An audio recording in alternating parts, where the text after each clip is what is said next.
Hello សួស្តី fan Free Fire ទាំងអស់គ្នាពីរបៀបដាក់ graphic ពេញទាំងអស់គ្នា graphic ពេញហ្នឹង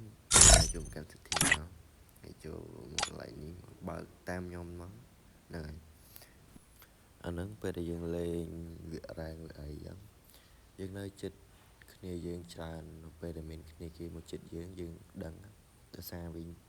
ខ្ទាស់វិញញ័រទូរស័ព្ទយើងវាធ្វើយើងថាខាងគេនៅចិត្តយើងអញ្ចឹងទៅនៅពេលដែលយើងរត់ទៅគឺឃើញមានដីហុយអ្នកគ្នាដីហុយតាមជើងអញ្ចឹងហើយនៅពេលដែលបាញ់ទៅគឺឃើញរកកំភ្លើងតែម្ដងអ្នកគ្នា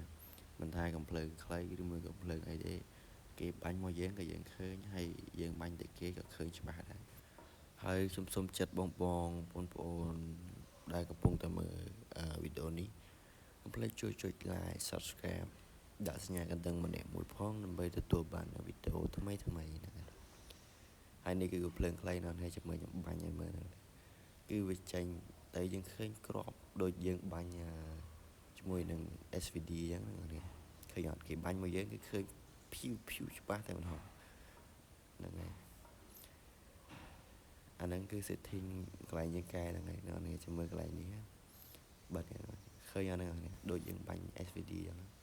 មិនថាកំភ្លើងអីទេហ្នឹងហើយគឺបាញ់ទៅគឺឃើញទាំងអស់តែម្ដង